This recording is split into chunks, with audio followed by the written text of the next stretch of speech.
Bom, vamos dar sequência então ao terceiro e último painel desta manhã.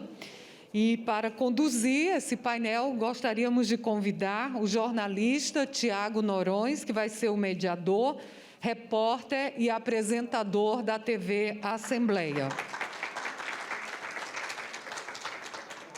Queremos lembrar mais uma vez que nós já estamos em rede com a TV Assembleia, com a FM Assembleia, e na parte da tarde, sem dúvida nenhuma, estaremos em todas as mídias sociais. Tiago Norões pode conduzir o painel.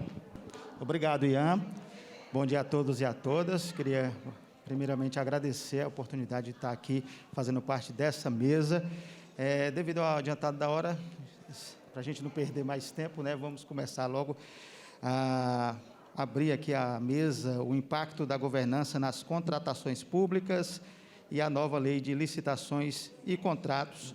Já gostaria, então, de chamar aqui para o palco os expositores Cláudio Sarian, Anderson Pedra e professor Paulo Alves. O doutor Cláudio Sarian, ele é engenheiro e advogado, dirigente do Tribunal de Contas da União por 18 anos, tendo atuado como titular da Secretaria de Fiscalização de Obras e Patrimônio da União por 8 anos. Ocupou ainda a titularidade da Secretaria de Planejamento e Gestão, da 7ª Secretaria de Controle Externo e da Assessoria Parlamentar do Tribunal de Contas da União. É coordenador de curso de pós-graduação e professor de cursos na área de obras públicas e atuou também por mais de 10 anos no setor privado como engenheiro responsável pela execução, planejamento e orçamento de prédios residenciais, shopping centers, obras industriais e rodoviárias. Dr. Anderson Pedra, advogado e consultor, procurador do Estado do Espírito Santo, pós-doutor em Direito pela Universidade de Coimbra, doutor em Direito do Estado pela PUC de São Paulo, professor de Direito Constitucional e Administrativo e atua como instrutor em diversas instituições públicas e privadas em temas relacionados às contratações públicas. E também o professor Paulo Alves, que está aqui conosco. Ele é servidor de carreira do Superior Tribunal de Justiça, titular da Unidade de Auditoria Operacional e de Governança do Conselho da Justiça Federal, bacharel em Direito, pós-graduado em Direito Administrativo Contemporâneo, mestrando em Ciências Jurídicas, com concentração em Riscos e Compliance pela Ambra University, da Flórida. Professor convidado da Academia Militar das Agulhas Negras, do Conselho Nacional de Justiça e coordenador do Comitê de Governança das Contratações da Rede de Governança Brasil. Bom, vamos dar início, então, começando com o doutor Cláudio Sarian, que vai proferir aqui a palestra para a gente, a governança das contratações e o Tribunal de Contas da União. Opa, bom dia, uma satisfação estar aqui, meus colegas Anderson, meu colega Paulo. Falar de governança das contratações é sempre um grande desafio, seja pela complexidade do tema, seja pela amplitude do tema. Qual é o grande... Eu vou tirar aqui para ficar mais... Qual é o grande desafio quando a gente fala a respeito desse tema? É tornar simples aquilo que poderia ser muito complexo. Então, o que eu trago para vocês é uma apresentação de 20 minutos, vou procurar ser bem objetivo e todas as nossas apresentações estão interligadas. O que o Dr. Anderson vai falar, o que o Dr. Paulo vai falar, tem uma conexão muito forte. Portanto, uma satisfação estar aqui. Começamos já com os slides. E quando a gente fala em governança, a pergunta é de quantas pessoas a gente está falando. O tribunal fez um levantamento de auditoria em conjunto, o Tribunal de Contas da União em conjunto com os tribunais de contas dos estados, e foram identificados aproximadamente 20 mil organizações públicas e 8 mil delas acabaram sendo avaliadas no aspecto governança. Eu vou mostrar o resultado desse trabalho para vocês daqui a pouquinho. Quantos servidores a gente está falando quando trata de governança das aquisições?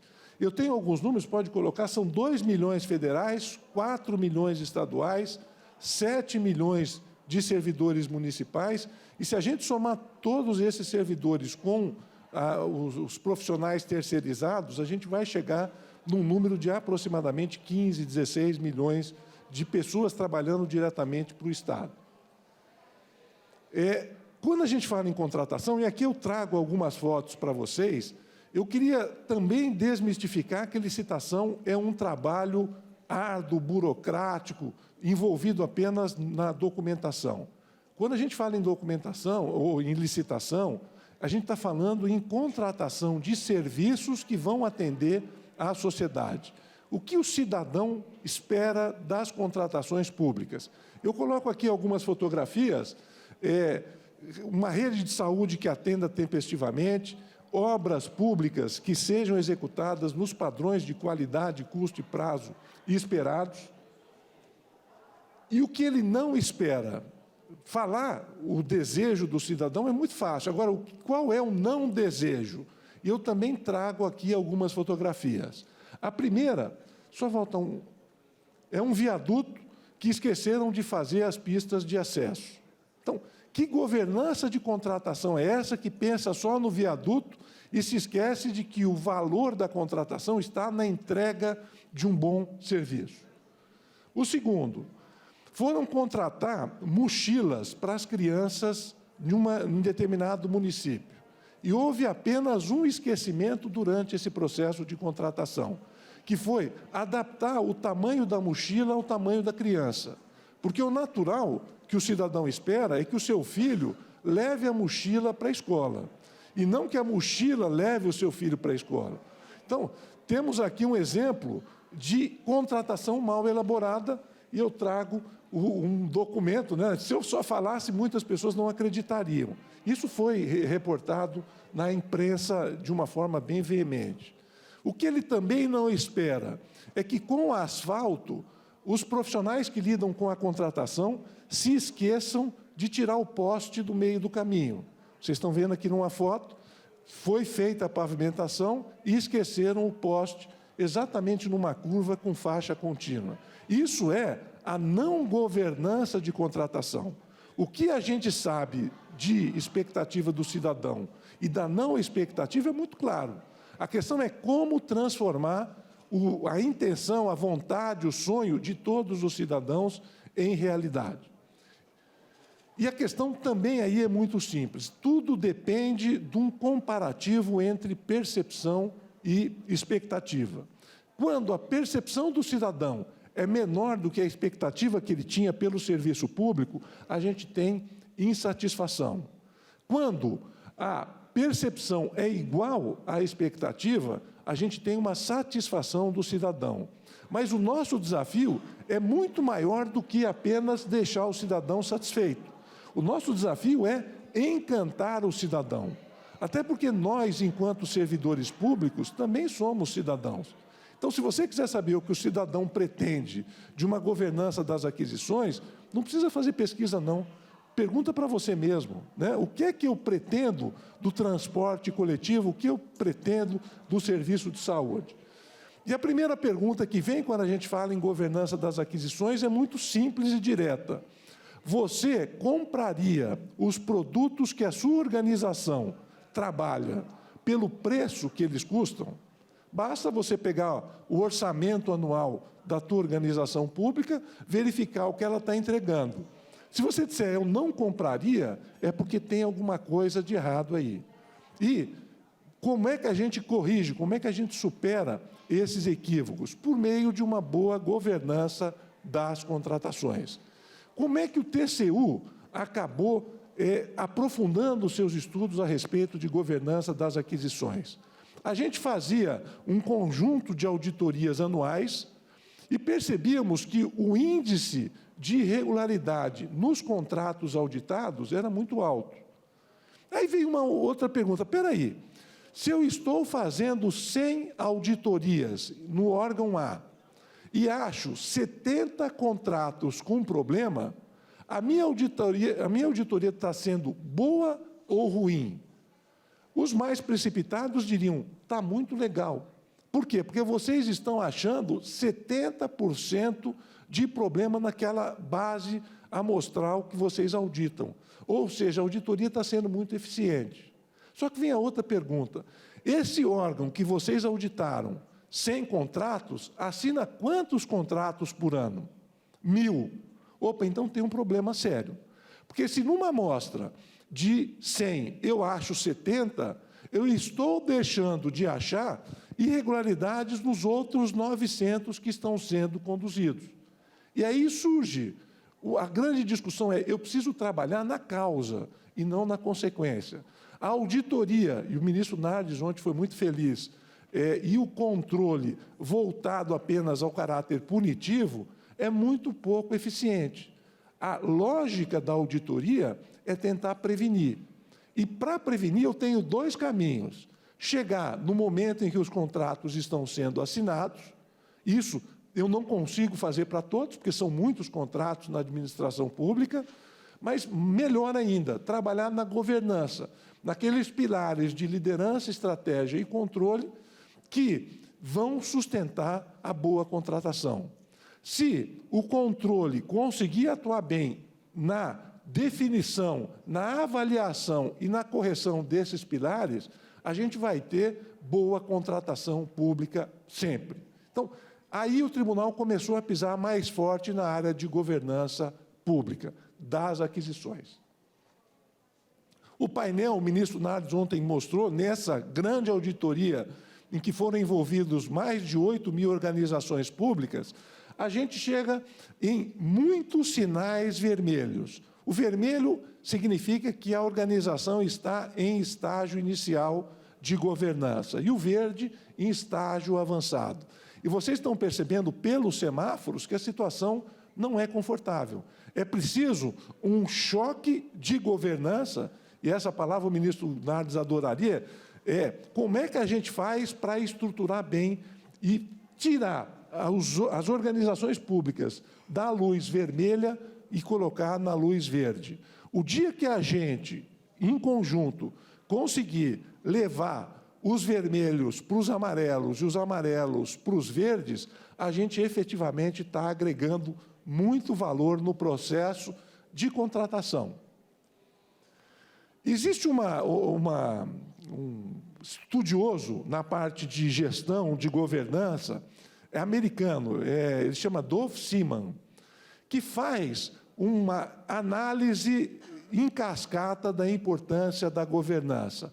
Ontem o ministro Nardes colocou uma escada, foi até mencionado aqui depois em palestras posteriores, mas eu gosto muito da palavra TRIP, que é utilizada. Ele diz, TRIP é um acrônimo em inglês, significa viagem, e traduzindo a intenção dele é a seguinte, você, para ter ou para atuar numa organização, precisa pensar no progresso possível dessa organização, de maximização do progresso da organização.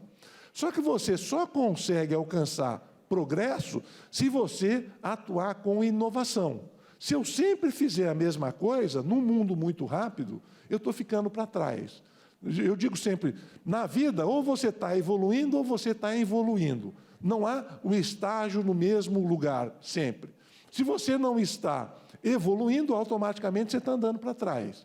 E a inovação é um dos pilares para colocar as organizações alinhadas à expectativa do cidadão, que não é cliente, o cidadão é dono do Estado. Eu acho que a gente tem que, na linguagem de governança, alterar alguns conceitos. Ontem, o vice-prefeito de Fortaleza colocou muito bem.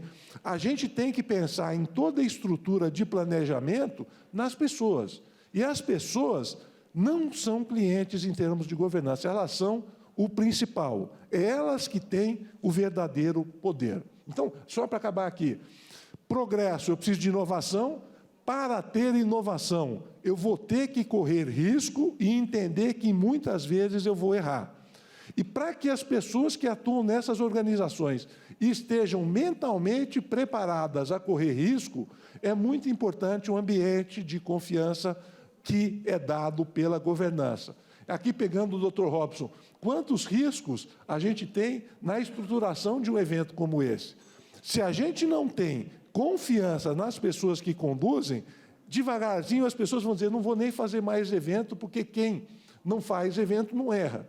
E aqui meus parabéns pela dimensão, pelo risco que vocês correram de estar numa transição de presencial para online, e eu agradeço muito essa possibilidade de estar aqui dizendo. Então, os riscos nada mais são do que sinais de evolução.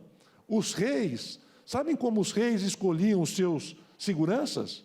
Eles pegavam os guerreiros mais machucados, e não os mais fortes, e não os mais bonitos. Por quê? Porque o rei dizia, quando o guerreiro está machucado, ele enfrentou a guerra, superou e está vivo. Então é de um guerreiro desse que eu preciso. E quando a gente atua em qualquer projeto de risco, você, no final, certo ou errado, você está adquirindo cicatrizes que lhe dão uma dimensão do quanto você pode evoluir. Tá bom? Então, a governança está na base da criação da confiança, e eu trago aqui uma frase do Peter Drucker dizendo, a inovação sempre significa um risco. Não inovar é muito mais arriscado do que construir o futuro. Ou seja, aqueles acomodados, com o tempo, correm o risco de ter as suas organizações depreciadas e muitas vezes extintas. A gente está confortável, dizendo, não, eu trabalho no serviço público, isso é estável. Nem sempre. A gente está acompanhando que muitas das organizações estão sendo questionadas. E o questionamento é o primeiro passo para a extinção. Ou a gente dá conta do recado, ou vamos ficar no meio do caminho. O que é governança? Eu gosto sempre de contar a história de que as organizações, as empresas, quando começaram a ser constituídas, lá atrás, no passado, eram empresas pequenas, em que atuavam o dono e mais 2 empregados. E naquele momento, com o dono e 2 empregados, a gente não precisava tanto de governança. O conceito naquela época era gestão. Por quê? Porque a organização era tão pequena que o dono tinha acesso e contato com tudo que era feito, com tudo que acontecia naquela organização. Passado o tempo, as multinacionais acabaram crescendo, tomando volume, e foi importante separar o conceito de governança para o conceito de gestão. Por quê? Porque no momento em que o dono do negócio, e a gente chama esse cara de principal, se afasta do dia a dia da organização, ele precisa ter um conjunto de regras para que aqueles que atuam em nome dele, os agentes, principal é o dono, o agente é aquele que atua em nome do dono, não o prejudique. Por quê? Porque existe o conflito de interesse. O dono principal quer maximizar lucro e o agente quer maximizar benefício, quer maximizar salário. Então, existe um conflito que a instituição da governança vai procurar corrigir. E o Estado? Ora, o Estado precisa também de governança. Quem é o principal do Estado brasileiro? Não há dúvida, a sociedade, o cidadão. E o presidente da República e o governador é principal ou é agente? Depende. Se eles atuam como pessoas que receberam delegação da sociedade, eles são agentes, porque a sociedade é mais do que o presidente, do que o governador, do que o prefeito. Só que, quando o prefeito delega para os seus agentes, ele é o principal. Então, ora, nesta cadeia de delegação, alguém é principal e outro agente. E quem é que tem poder? O principal. E como ele faz para garantir que a atuação de seus agentes sejam feitas aliadas aos seus interesses? Regras de governança. Um exemplo interessante, isso fica mais fácil de explicar. Vocês conhecem pessoas que montam uma pequena loja, vão muito bem. Montam a segunda, também vão muito bem. Montam a terceira, maravilhosamente bem. Quando monta a quarta, quebra e fale todas as lojas. Ele volta, monta a primeira, monta a segunda, vai bem, a terceira, na quarta ele quebra. volta e repete esse ciclo constantemente. Muitos dizem, esse é um gestor de sucesso, porque a vida não derruba. Ele constrói um negócio, perde tudo, volta e constrói de novo. Na linguagem da governança, a gente vai dizer o seguinte, esse é um profissional que tem muito boa gestão, mas a governança dele é muito ruim. Quando o negócio cresce demais, ele perde o controle e fale. E vocês querem uma organização tão grande quanto o Estado brasileiro? Vejam o desafio de um prefeito que atua numa prefeitura de 5, 10, 15 mil. Já é enorme. Imagina quando a gente vai para uma prefeitura de 1 milhão, 2 milhões de habitantes. Imagina ainda quando a gente vai para o governador de um estado. Imagina um presidente da República. Sem governança, como diz o ministro Nardes, a quem eu tenho a satisfação de assessorar, não há esperança. Porque, por melhor que seja a boa vontade desses agentes, a coisa não vai andar muito bem. Tá bom aqui. Ontem foi falado nas funções da governança, que é avaliar, direcionar e monitorar. Qualquer governante, prefeito, governador, presidente, ou presidente de uma empresa, precisa primeiro avaliar qual é a situação da sua organização. Quais os anseios do principal? E, por meio dos anseios e da vontade do principal, o governante vai direcionar ações para atender o principal.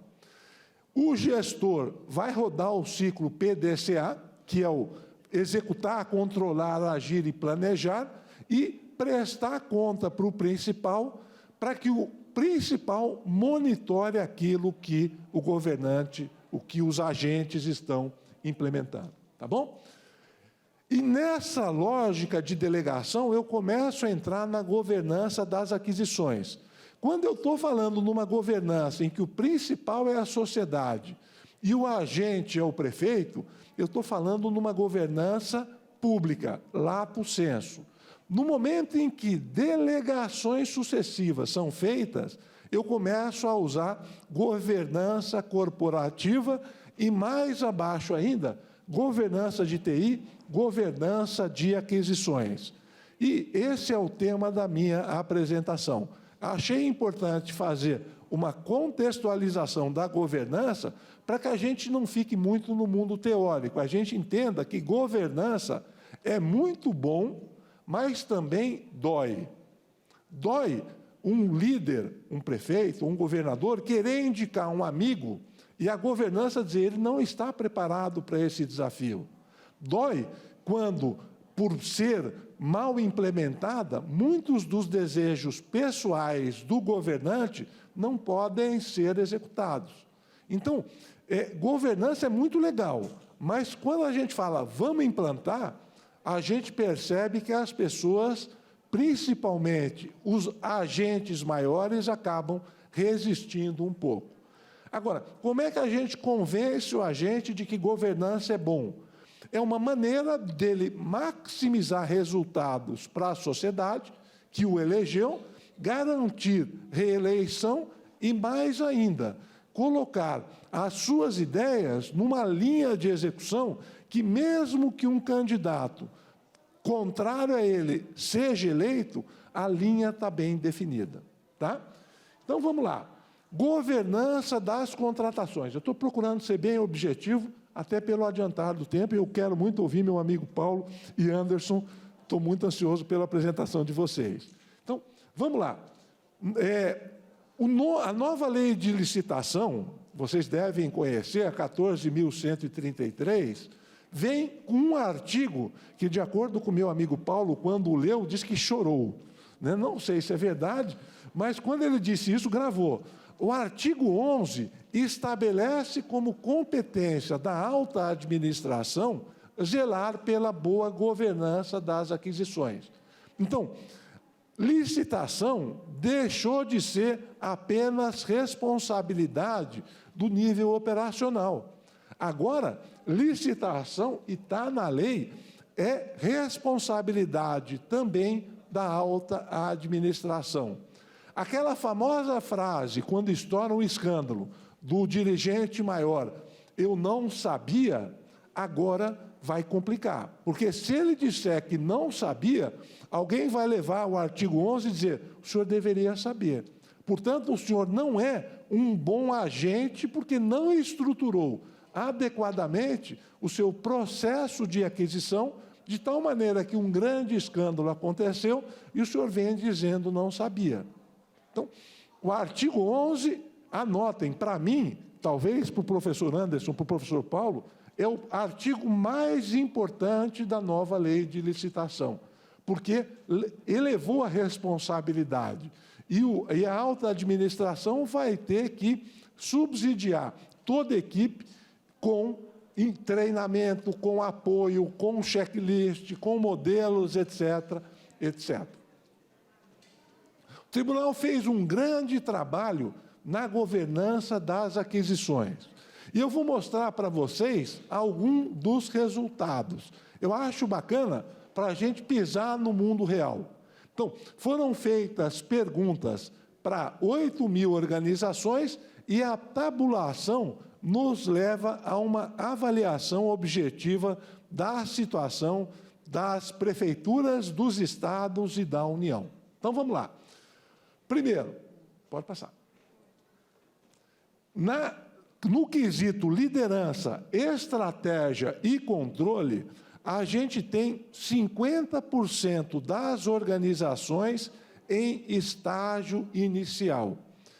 Ora, revolução aqui quando vem o artigo 11 da nova lei. Se eu tenho metade das organizações públicas em estágio inicial, a alta administração não está cuidando de governança. E nos momentos em que escândalos, espero que não aconteçam, mas se acontecerem, a alta administração será chamada a responder solidariamente com a equipe técnica. Vai acabar aquele entendimento de dizer, não, a alta administração não sabia o que estava acontecendo e sanção apenas no nível operacional. Agora vai todo mundo junto por aquele artigo que a gente viu. Vamos lá. Aí a gente começa a mergulhar um pouco nos quesitos da governança de aquisição. Gestão de riscos.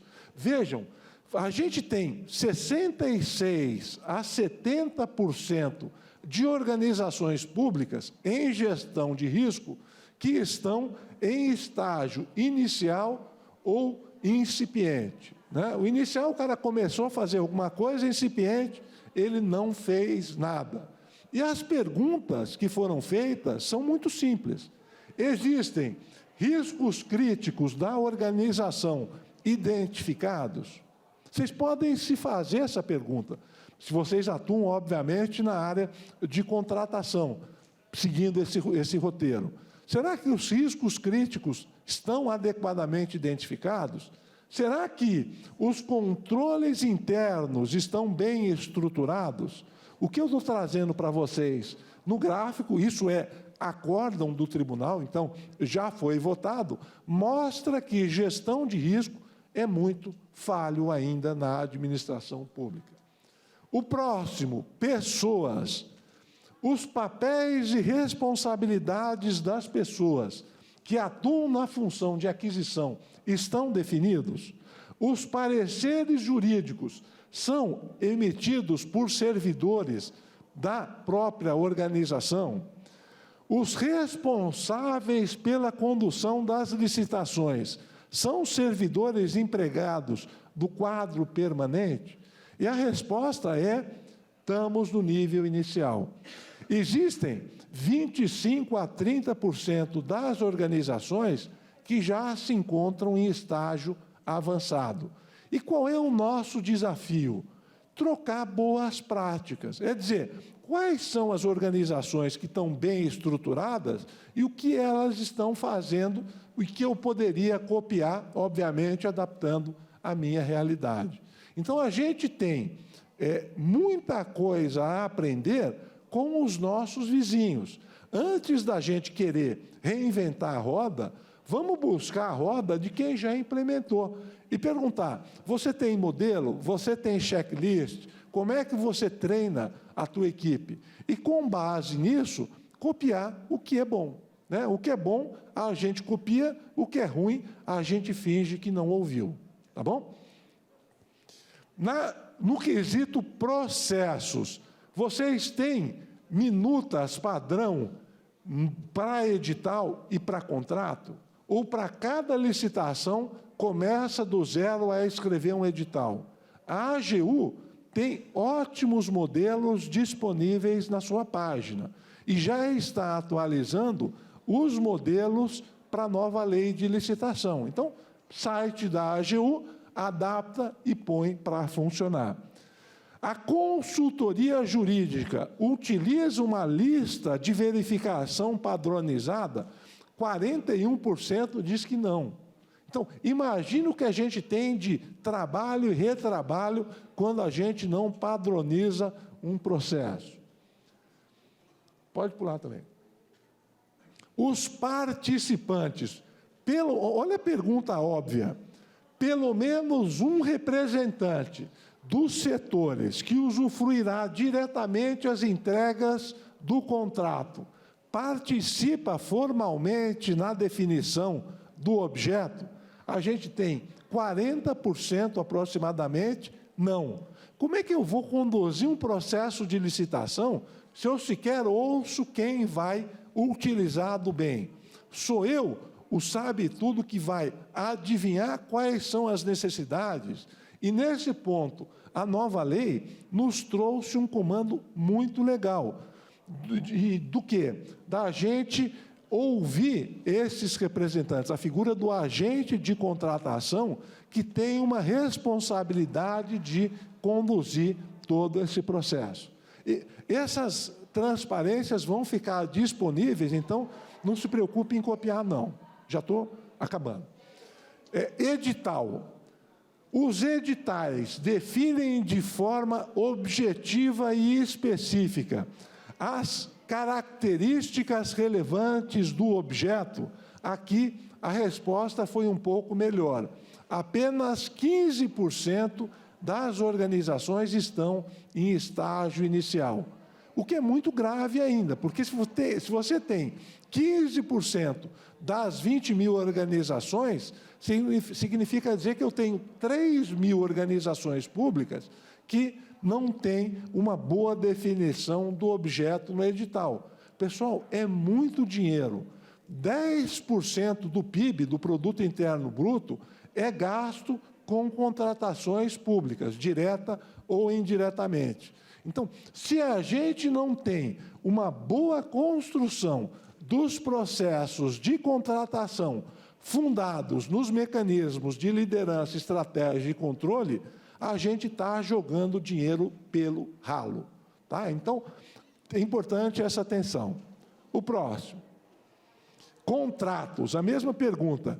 Nos contratos estão previstas regras relativas à fiscalização contratual? Aqui a gente tem 21% em estágio inicial. Vamos seguindo.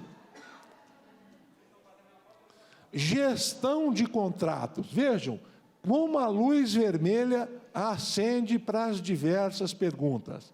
Isso é grave.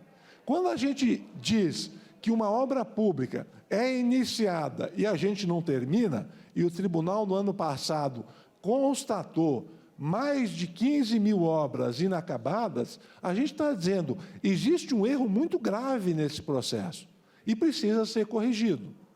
Todo problema tem solução. Se não tiver solução, não é problema. Mas a gente tem um problema muito bem caracterizado quando falamos de obra pública. Se eu digo que 15 mil estão paralisadas, alguma coisa errada está acontecendo aí.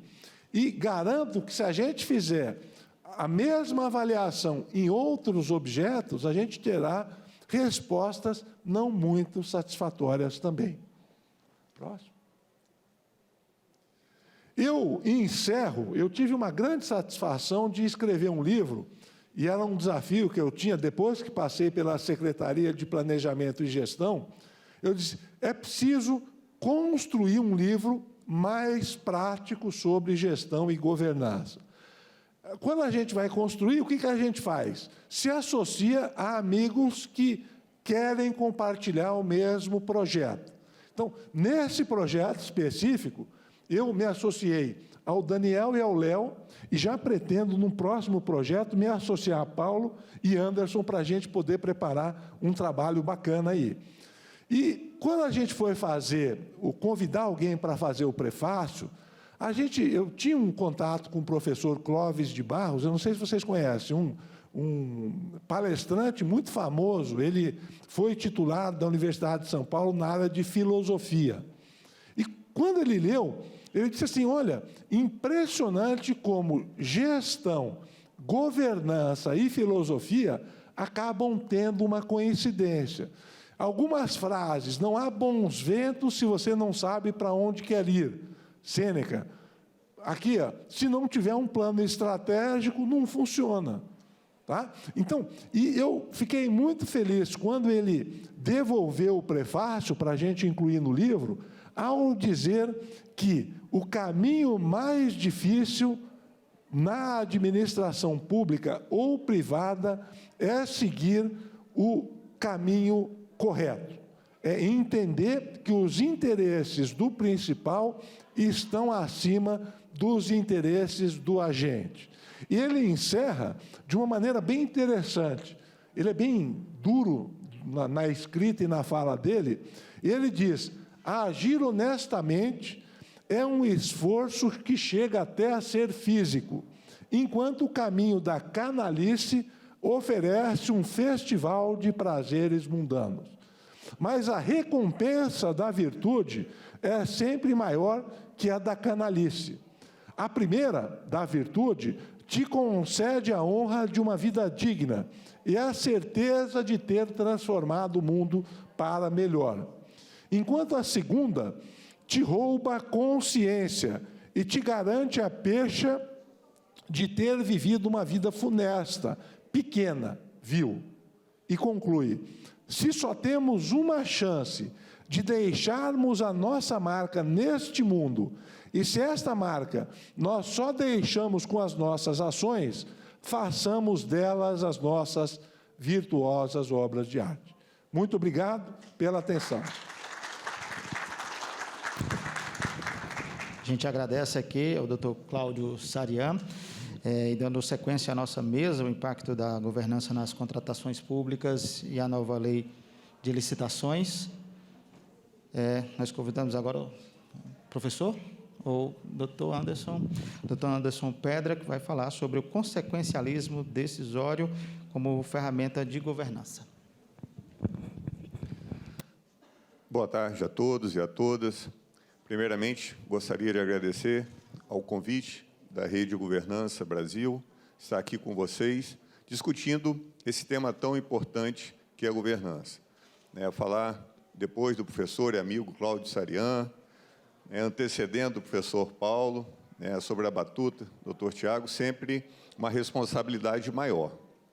Bom, mas vamos tentar dar cabo a essa responsabilidade. Vocês estão tendo, vamos dizer, uma overdose de governança.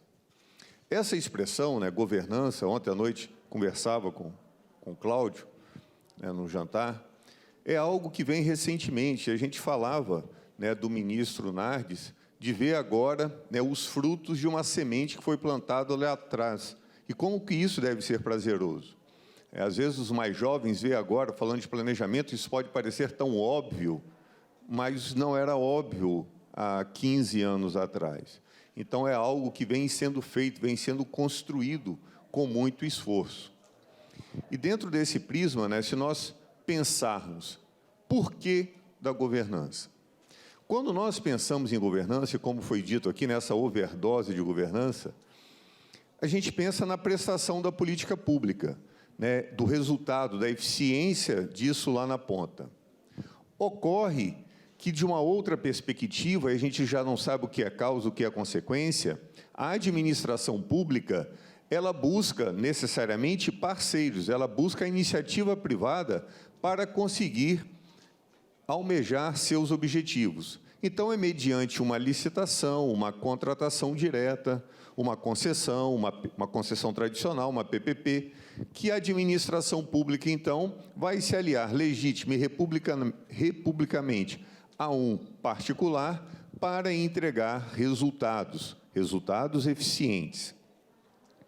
Então, a governança, ao mesmo tempo que ela busca essa eficiência na política pública, mas ela também, para alcançar, como eu disse, a gente não sabe o que é a causa, o que é a consequência, ela deve buscar bons parceiros para isso. E aí esse painel é sobre contratação pública. E aí algo que vem sempre chamando a atenção da administração pública e da sociedade é: por que a administração pública, quando contrata, infelizmente, como disse o Cláudio aqui em dados, em números, contrata com particulares que depois não conseguirão dar cabo ao contrato? Por que isso ocorre? A chamada seleção adversa. Por que a administração pública seleciona mal?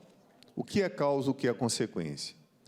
E aí o que nós estamos buscando, já ao longo do tempo, nada mais é, nada menos do que, vamos dizer, dois institutos que estão agora rotulados de princípios.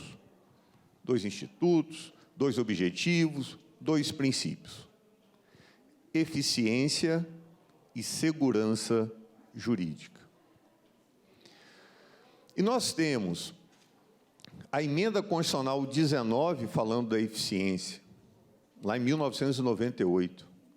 Indo mais atrás um pouquinho, o Decreto-Lei 200, que organizou a estrutura administrativa federal, lá fala em eficiência, lá fala em resultado, lá fala em meritocracia. Então, meus amigos, ninguém está inventando algo novo, a gente só está tentando tirar a poeira, dar um brilho naquilo que já existia.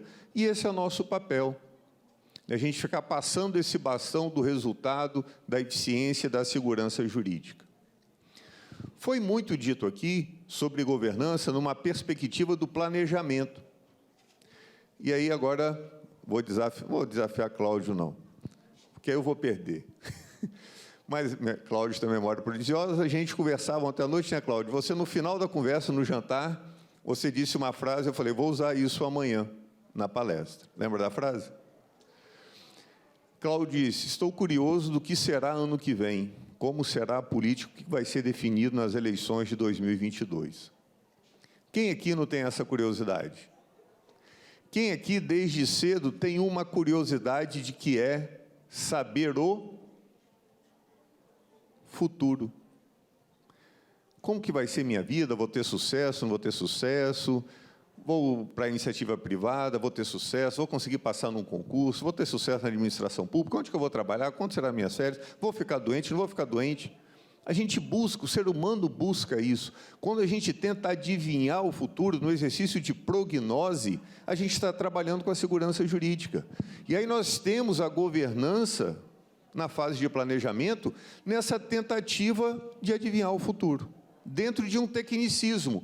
E como que eu vou adivinhar o futuro dentro de um tecnicismo? Dentro das experiências vividas por outras administrações. Nós podemos aprender com os nossos erros ou com os erros dos outros. O que deu certo? O que deu errado? Então, na fase de planejamento, a governança é fácil verificar essa tentativa de traçar os riscos que podem ocorrer. Mas tem aqueles que nós não conseguimos, porque a prognose é algo difícil. Aí uma situação interessante, né, Cláudio? Que o TCU e a doutrina usa a expressão agente público médio, né, o erro médio. O agente público deve ser diligente, que deve ter a cautela necessária dentro de um agente médio. Mas, às vezes, a gente acha que os órgãos de controle exigem um agente público médium, com o dom da mediunidade, de conseguir adivinhar aquilo tão somente, se é que existe, aquelas pessoas que conseguem, talvez, prever o futuro literalmente dentro daquilo que a ciência ainda não demonstrou. Quem sabe um dia venha demonstrar algumas pessoas que têm esse, não sei se é dom ou essa competência, vamos assim dizer. E o ordenamento jurídico tem uma lei que ela, às vezes, ela é citada assim, muito colateralmente, e eu gosto muito de chamar a atenção, que é a Lei 13.655, que alterou a LINDB, a Lei de Introdução às Normas do Direito Brasileiro. E olha só que bacana, o legislador, o congressista, ele não quis mudar a lei de licitação, não quis mudar a lei de improbidade, bom, mudaram as duas, né? Uma foi mudada, a outra eu acho que foi para sanção hoje, né? A lei de improbidade. Só que o legislador congressista, ele teve o cuidado de colocar essas alterações, eu vou destacar uma delas aqui, que é o meu tema, na Lei de Introdução às Normas do Direito Brasileiro, na LINDB. Porque a LINDB é uma lei das leis, é a norma das normas. Ela serve como mecanismo de interpretação e de integração de todo o ordenamento jurídico. Então, ela vai se espraiando, ela vai entrando nas brechas, nas omissões, tecnicamente falando, nas lacunas normativas de todas as outras leis. Então, quando nós formos aplicar a lei de improbidade, reformada ou não, a lei de licitações, a lei de PPP, a lei de concessões, nós temos que ter a LINDB ali como uma lente. Então, como óculos, se eu colocar uma lente azul, eu vou ver tudo azulado. Se eu colocar uma lente amarela, eu vou ver tudo amarelado. Eu tenho que colocar a LINDB e ver todos os demais diplomas normativos com a lente da LINDB. E essa lente da LINDB que eu destaco aqui hoje com vocês é o consequencialismo decisório. Seria a governança depois da contratação. O Cláudio trouxe aqui um número interessante da gestão de contratos, como que o vermelho é maior. E aí é uma coisa interessante, colegas, Cláudio? Existe grande empresa, Cláudio e Paulo, que nós também trabalhamos por essa grande empresa, a Negócios Públicos. Ela realizou esse ano, salvo engano, o 16º Congresso Brasileiro de Pregoeiros. Foi o 16º. 16º ou 17º. E o pregão, ele tem 20 anos, novinho, 21 agora. Agora, o Contratos Week, o evento de contratos, esse ano foi o 8º. Olha só que coisa interessante.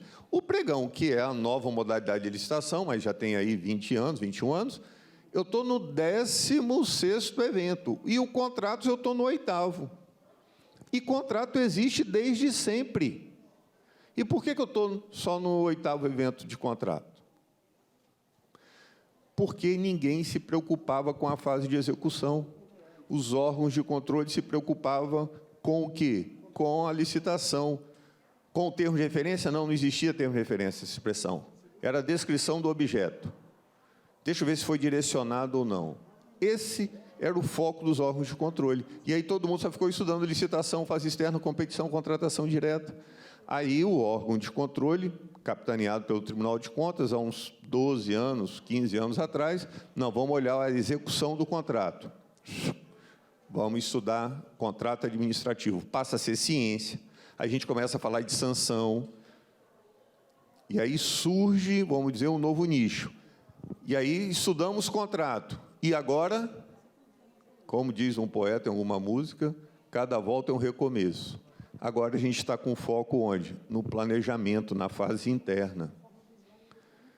Por quê? Porque o TCU, 15 anos atrás, com papel importante, protagonista do ministro Augusto Nardi, jogou luz para essa necessidade de governança.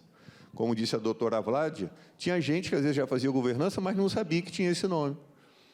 Igual eu falo do estudo técnico preliminar. Estudo técnico preliminar sempre teve na administração pública. Ele só não era estratificado. Ele ficava naquela reunião. Vamos comprar carro ou vamos alugar carro? Não, eu acho que alugar é melhor. Não, compra que é melhor. E aí ficava naquela conversa, no final, não, a gente vai comprar. Aí alguém ia fazer o termo de referência. Agora, isso tem que estar estratificado.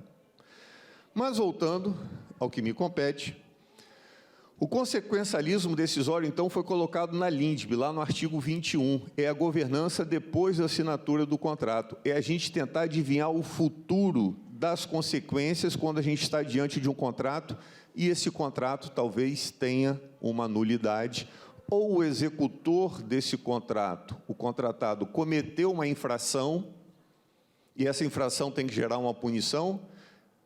Agora, qual é a consequência dessa punição ao particular? Qual é a consequência da invalidação do contrato, da rescisão do contrato? Esse consequencialismo decisório, ou seja, esse planejamento do futuro, das consequências práticas e jurídicas da decisão, isso deve ser levado considerado pelo gestor, que colherá informações técnicas e sensibilidade política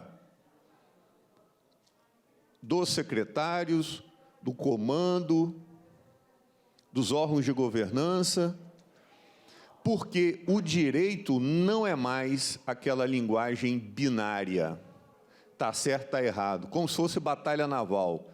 Né? Aqui, não sei quem jogou batalha naval, quando você falava lá uma coluna, caiu bomba, bum, explode tudo, invalida tudo. Hoje não é mais assim. Um juiz da Suprema Corte Americana diz, para ser um bom, né, operador do direito, basta 3 coisas: ter independência, sensibilidade. Se souber um pouquinho de direito, ajuda.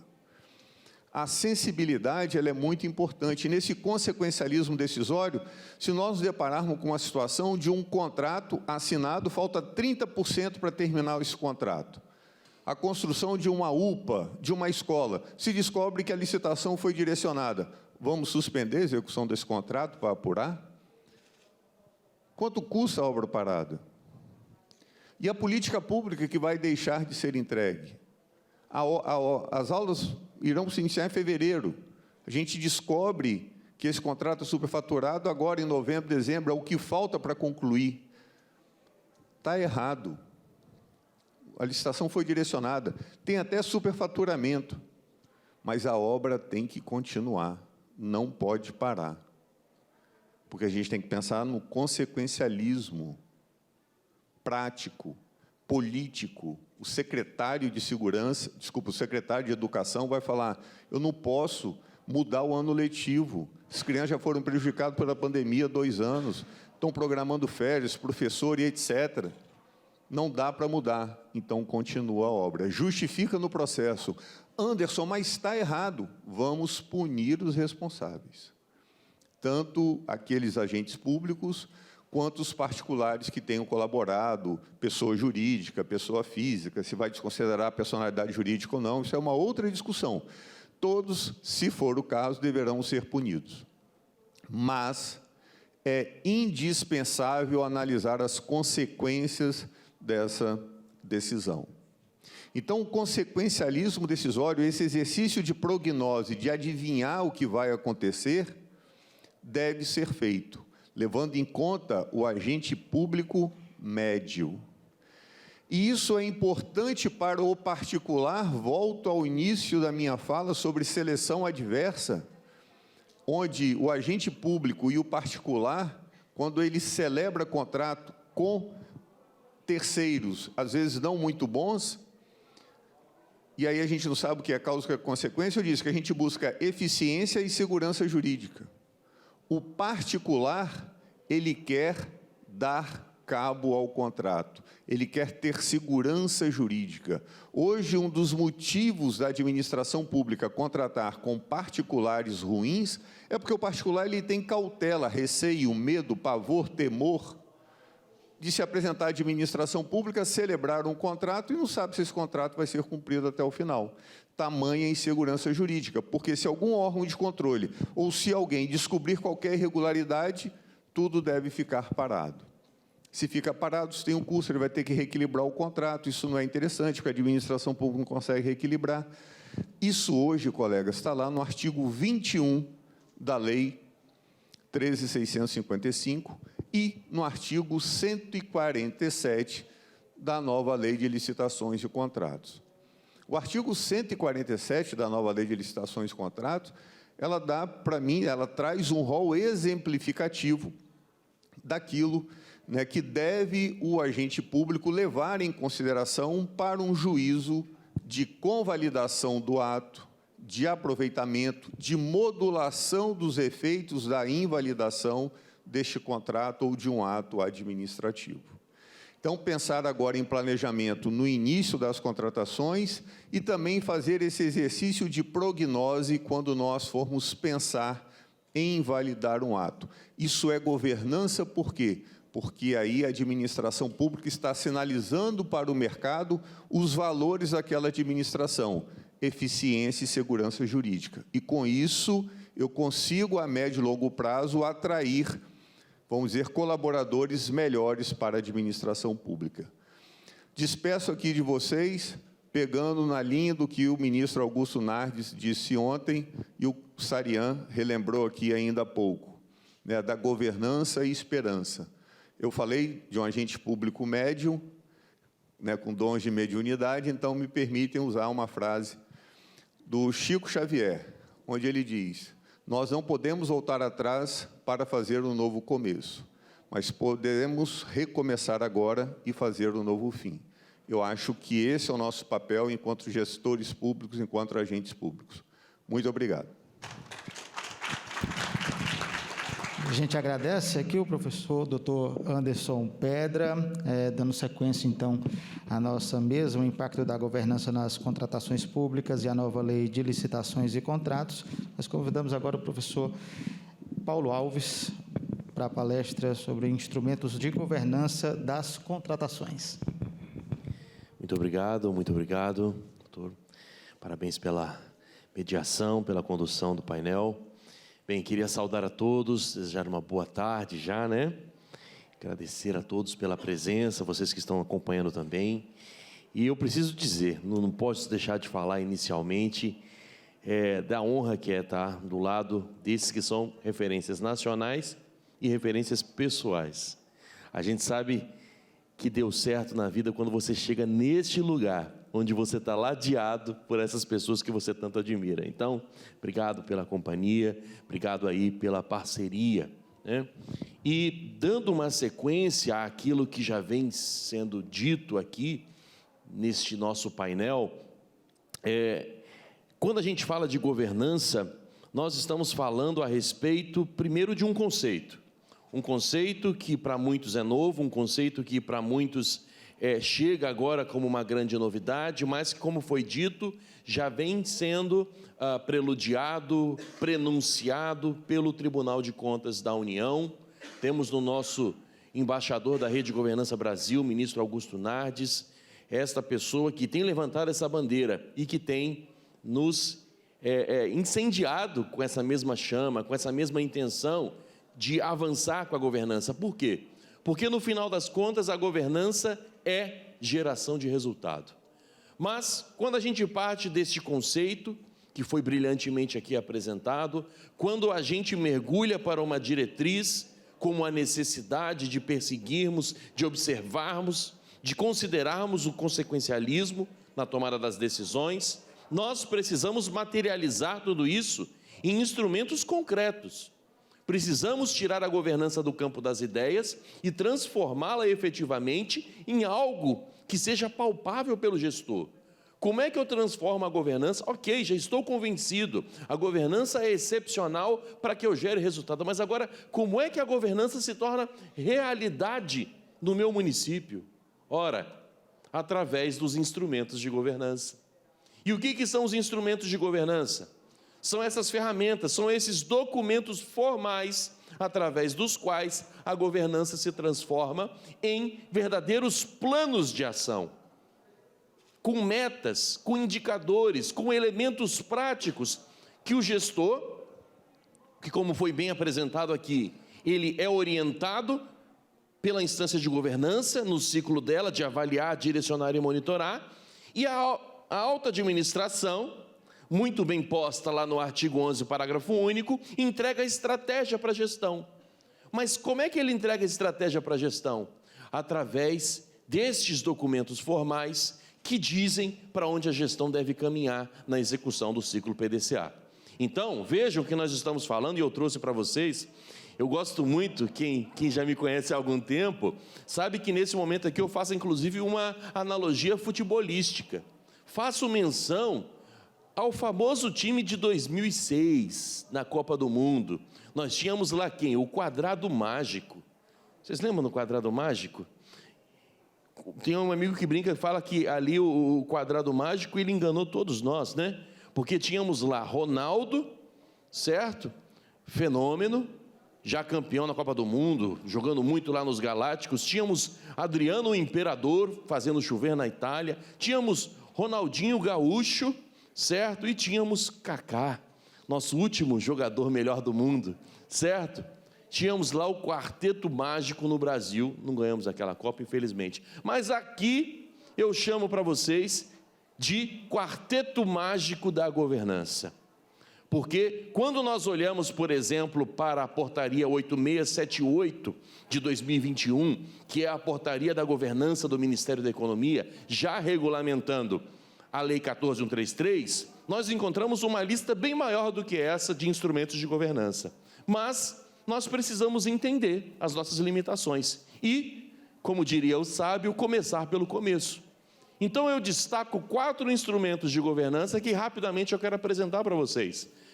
Você que deseja trazer a governança para que ela se torne uma realidade, e especificamente a governança das contratações, você vai precisar trabalhar estes 4 instrumentos. O primeiro deles, e não poderia ser diferente, seria o Plano Anual de Contratações, que é o nome já conhecido de grande parte dos gestores, especialmente os federais, que já têm a responsabilidade normativa de estabelecer esse instrumento e que foi chamado na nova lei de Plano de Contratações Anual. Só mudou a ordem das palavras, é a mesma coisa.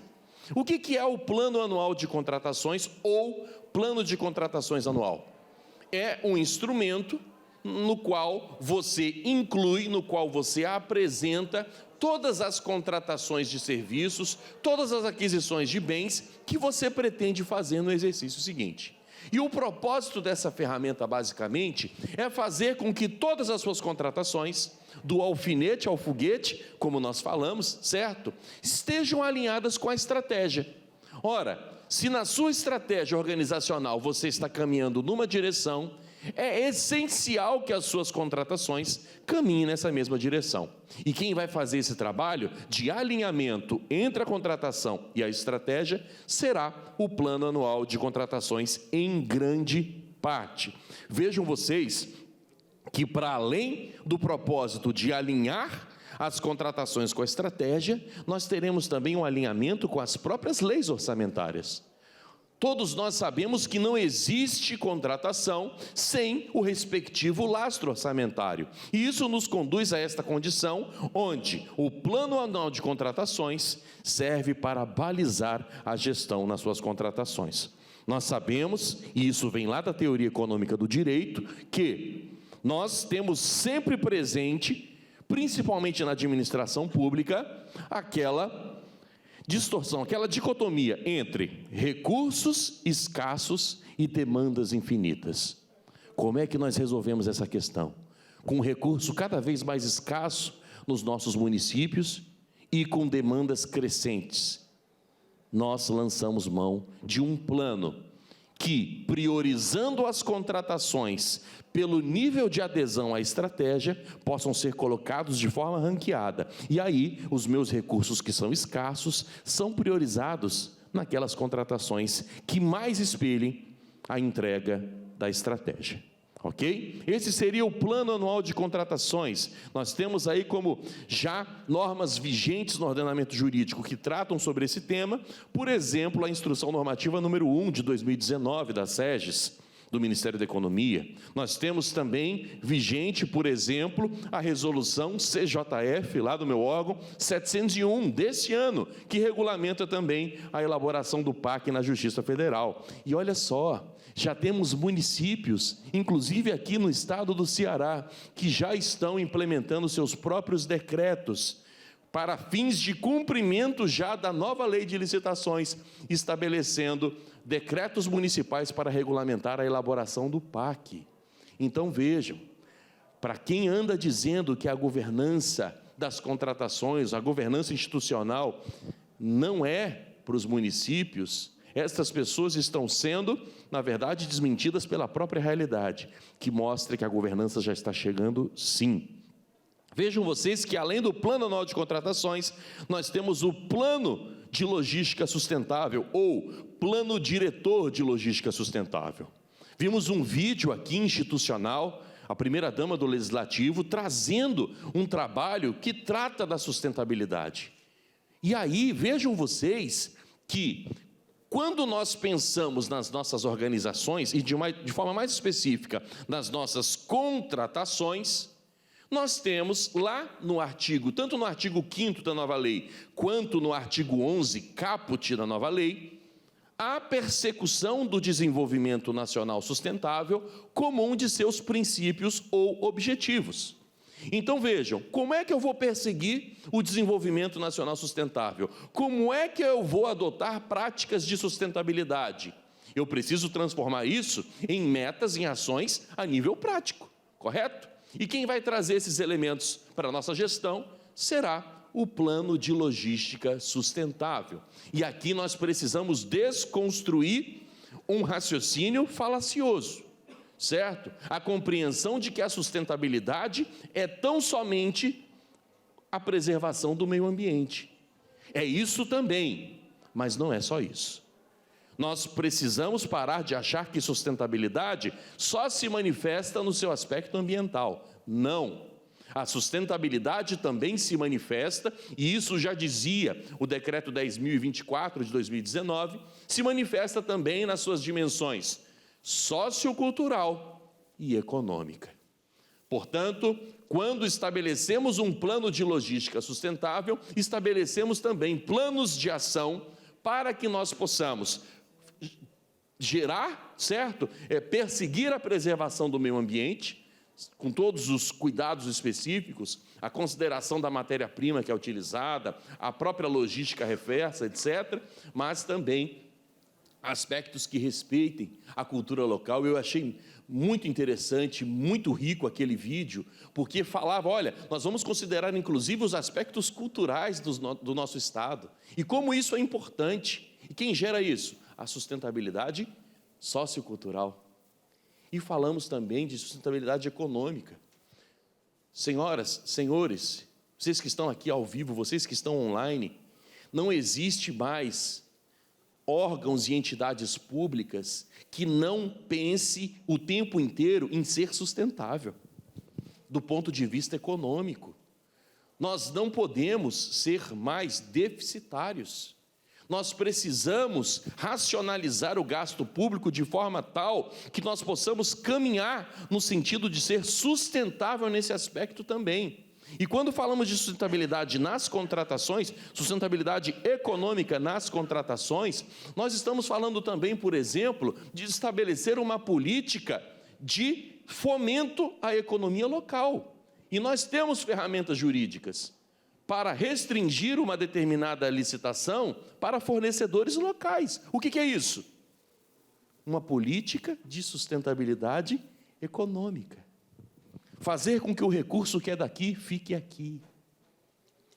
Quando eu priorizo os microempreendedores e as empresas de pequeno porte, o que eu estou fazendo? Sustentabilidade social e econômica. Eu sei que estes atores econômicos giram a maior parte do PIB. Então, o que eu vou fazer? Eu vou fazer com que eles também participem desta grande fatia do mercado que são as contratações públicas. Ok? Tudo isso através de uma política que é definida do seu plano de logística sustentável. Temos que falar da gestão por competência, citada várias vezes, mas eu costumo brincar, como você pode perceber, eu brinco muito nas minhas falas, mas a gestão por competências, por vezes, é igual a cabeça de bacalhau. Sabe o bacalhau que a gente come no Natal e etc? A gestão por competências, às vezes, é que nem cabeça de bacalhau. A gente ouve muito falar, mas ninguém nunca viu, certo? E o que acontece, na verdade, é que nós precisamos trazer a gestão por competências para o fronte, transformá-la em realidade. E, basicamente, quando falamos de gestão por competências, falamos de quatro elementos. Certo? O que é a gestão por competências na prática? Primeiro, a gestão por competências é o mapeamento das denominadas funções chaves dentro de uma organização. Quais são as funções essenciais para o funcionamento, e especificamente da área de contratações? Quais são as funções, os papéis-chave? Estamos falando de quem? Estamos falando do agente de contratação, do assessor jurídico, do controlador? Estamos falando da equipe de planejamento? Estamos falando do gestor e do fiscal? Vamos primeiro identificar, mapear essas funções chaves. Na sequência, precisamos estabelecer, e esse é o segundo passo, um modelo de competências, ou seja, quais são os conhecimentos, as habilidades e as atitudes esperadas por estes agentes que ocupam essas funções chaves. Então, eu identifico as funções chaves, defino as competências que eu espero para a sua ocupação, e o terceiro passo, por uma questão de obviedade, é a ocupação dessas funções chaves, certo? A partir deste modelo de competências pré-definidos. Doutora Silvia, na palestra dela mais cedo, falou um negócio crucial. Ela disse, nós não podemos retirar o aspecto da confiança da ocupação dessas funções chaves. Porque eu não posso ter do meu lado, numa função essencial, alguém que eu sequer conheço. Então, notem, a gestão por competências, ela não visa eliminar o aspecto político da ocupação dos órgãos. Não.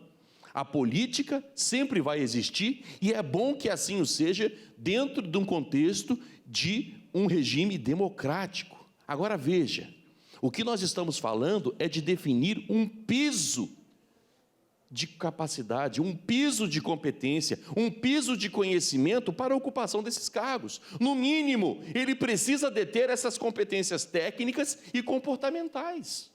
É disso que estamos falando quando falamos de gestão por competências, certo? E aqui será importante seguir por quarto passo, que é efetivamente a definição de planos de capacitação para que essas competências sejam alcançadas. Porque, vejam, eu ocupo os cargos com o nível mínimo de competências, mas este nível mínimo não é equivalente ao nível ideal de competências. E percebam que entre o nível mínimo de competências e o nível ideal, nós temos uma lacuna, que nós chamamos de gap de competência. E como é que nós preenchemos esse gap? Com capacitação. Eu sempre falo para os meus alunos que o servidor que acha que já sabe tudo, ele já não serve mais para nada. A compreensão de que o conhecimento precisa ser um anseio, um desejo constante, é que faz esse gestor ser apto a ocupar a função que ele ocupa.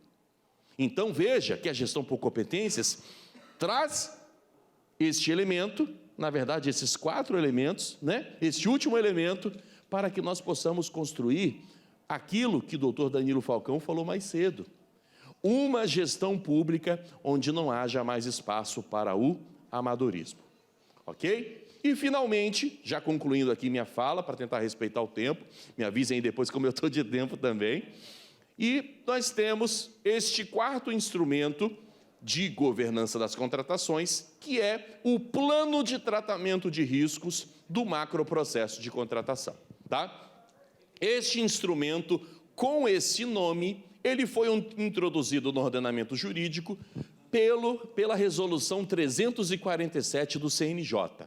Tá? E eu faço questão de citar que é uma norma do meu Poder Judiciário, que foi uma norma vanguardista, vamos dizer assim, porque estabeleceu, mesmo antes da nova lei de licitações, uma política de governança das contratações no Poder Judiciário.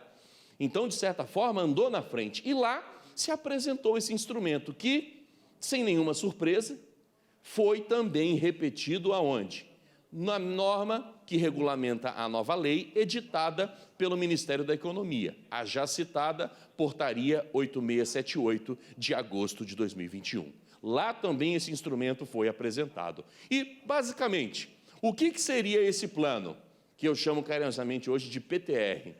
Ele é um plano para você considerar os riscos considerados de maneira abstrata no seu macroprocesso de contratação. Que, professor, como assim? Estamos falando daqueles riscos que podem ser identificados em toda e qualquer contratação. Eu estou falando de diferenciar o risco específico de uma contratação daquele risco que é geral. Quer um exemplo claro, básico? Quando você pensa, por exemplo, em contratar por preço superior ao de mercado. Mestre Anderson Pedra, mestre Sarian, esse é ou não é um risco inerente a qualquer contratação? É. E por quê? Porque tanto obra, quanto serviço, quanto aquisição de bem, todos podem passar por esse risco. Então, estou falando de um risco abstrato, especificamente adstrito ali a toda e qualquer contratação. Veja que esses riscos gerais abstratos, quando tratados, serão através de controles que sejam abraçados a nível institucional.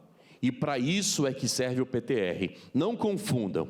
O plano de tratamento de riscos do macroprocesso é um instrumento de governança, que vai, nos seus controles que são definidos, abraçar toda a organização, e não apenas uma contratação em específico.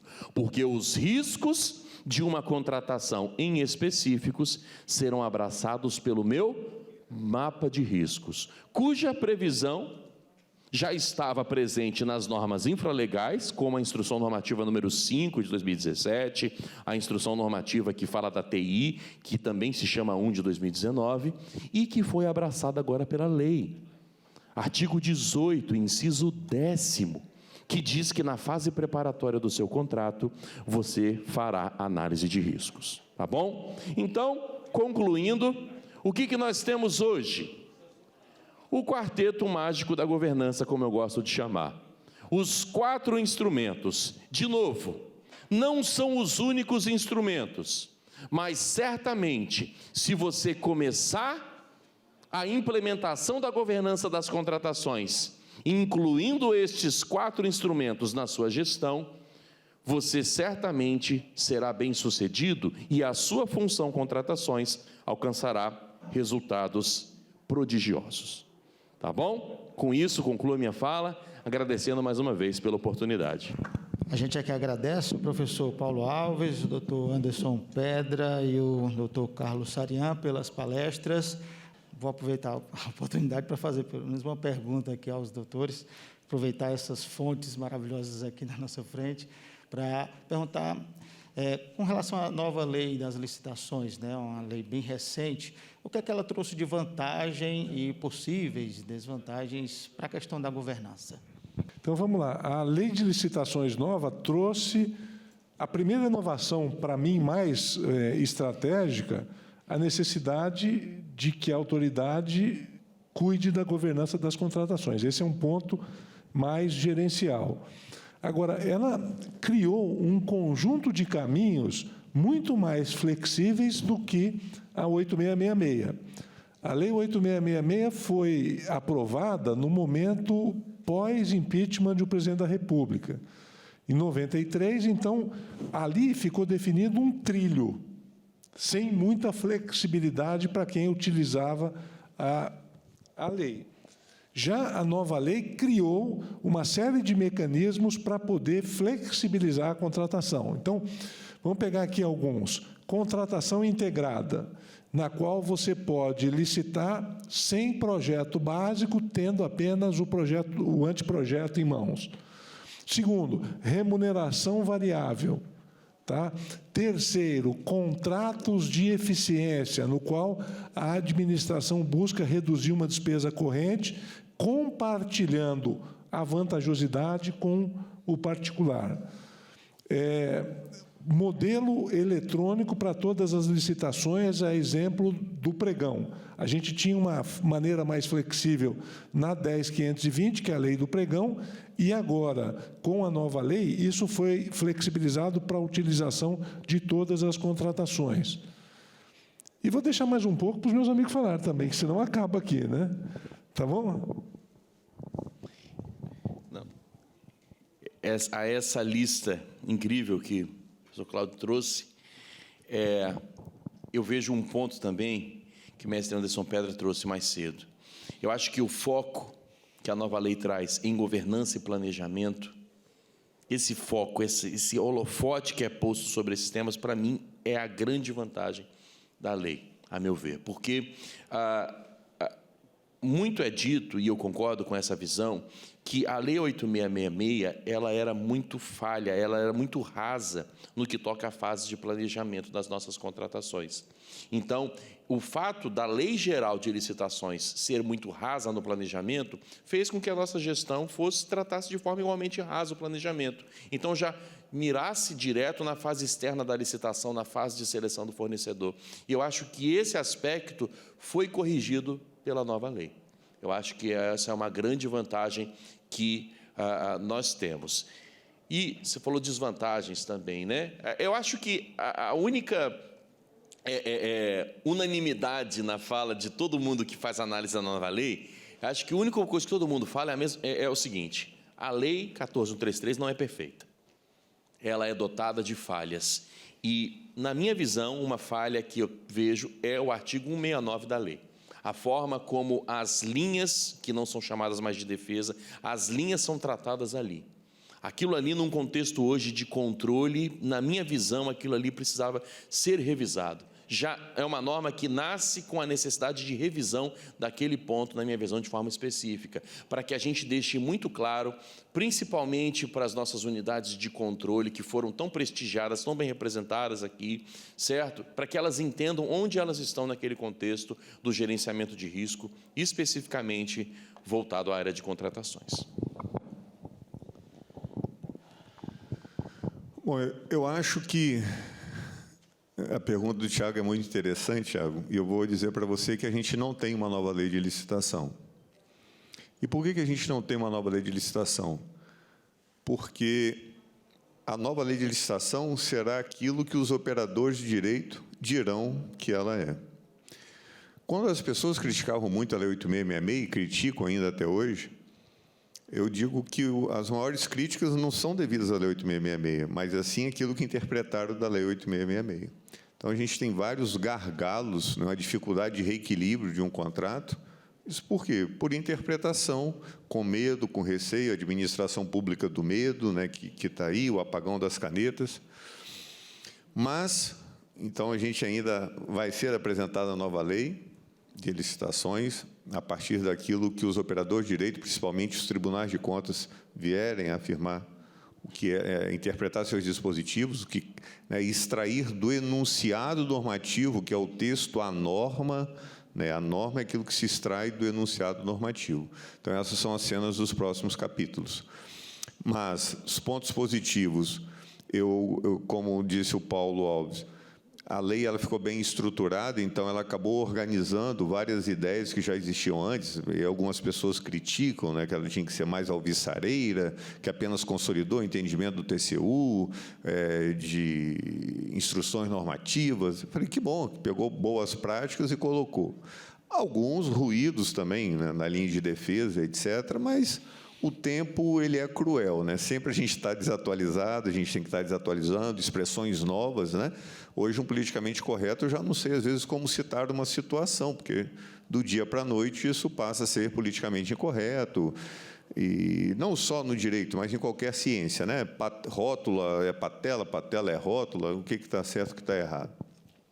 Agora, um ponto que eu destaco, concordo com todos os destaques do professor Sariano, nos aspectos positivos, no aspecto negativo, do que disse o professor Paulo. Agora, o PNCP, Portal Nacional, eu acho que é uma grande promessa. É lógico que vai ser algo que vai ser construído com o tempo, mas a possibilidade de centralização das informações do PNCP, eu acho formidável. Eu acho que isso, a médio e longo prazo, nos permitirá um banco de dados fantástico para as contratações públicas. Eu agradeço, mais uma vez, aos doutores pelas palestras e pela resposta. Nós também agradecemos a participação de todos aqui no terceiro painel e assim encerramos esta manhã do segundo dia do Seminário de Governança Municipal para Prefeitos e Gestores Municipais. Mais uma vez, obrigada a todos, bom almoço e até logo mais.